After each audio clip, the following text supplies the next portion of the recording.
Hello and welcome back to Learn Economics. With this video, we can understand accounting profit, economic profit and normal profit. सबसे पहले हमें ये समझना होगा कि what is cost, revenue and profit.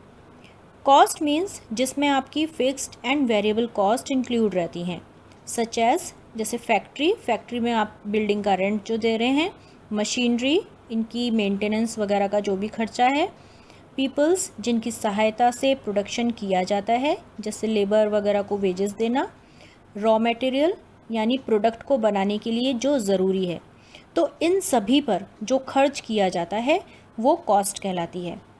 अब समझते हैं रेवेन्यू क्या है। जब प्रोडक्ट को सेल किया जाता है तो उसके बदले में जो पेमेंट मिलता है वो उस फर्म की रेवेन्यू कहलाती है। सच एज सप्लायर ने प्रोडक्ट कस्टमर को दिया जिसके बदले में कस्टमर उसे पेमेंट देगा। इसी प्रकार होल प्रोडक्शन जब सेल होगा तो वो फर्म की रेवेन्यू कहलाएगी। तो प्रॉफिट होगा total revenue minus total cost. अब बात करते हैं अकाउंटिंग प्रॉफिट की। Accounting profit means total revenue minus explicit cost.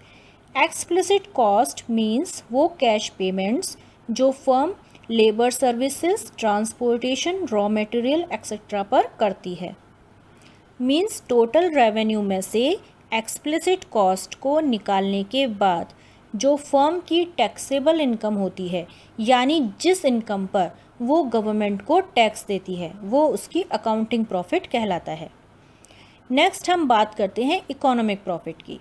Economic profit is total revenue minus all cost.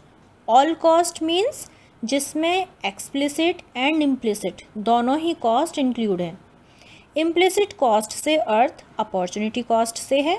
For example entrepreneur की खुद की बिल्डिंग है जिसे वो 10,000 पर रेंट पर दे सकता था, लेकिन अब वो उसे अपने लिए यूज़ कर रहा है, तो जो रेंट उसने खोया वो उसकी अपॉर्चुनिटी कॉस्ट या इम्प्लिसिट कॉस्ट कहलाएगी।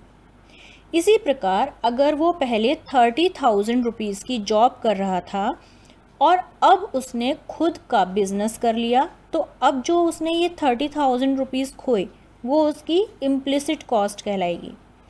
फ्रेंड्स, कॉस्ट को विस्तार में जानने के लिए आप मेरा वीडियो कॉन्सेप्ट ऑफ कॉस्ट देख सकते हैं, जिसका लिंक डिस्क्रिप्शन बॉक्स में दिया गया है। अब बात करेंगे हम नॉर्मल प्रॉफिट की। यानी normal profit equal to total revenue minus total cost. Means जितनी फर्म ने लागत लगाई थी उतना उसको रेवेन्यू मिल गया। यानी नॉर्मल प्रॉफिट मीन्स जहां फर्म के टोटल रेवेन्यू टोटल कॉस्ट के बराबर होता है। परफेक्ट कंपटीशन में फर्म को नॉर्मल प्रॉफिट ही प्राप्त होता है। इसे हम किसी फर्म के अकाउंट स्टेटमेंट से समझ सकते हैं। किसी फर्म का टोटल रेवेन्यू 1,20,000 है, जहां उसकी एक्सप्लिसिट कॉस्ट यानी जो उसने मटेरियल, इक्विपमेंट, स्टाफ की salary, rent and loans in सब पर जो खर्च किया वो 50,000 रुपीज़ है।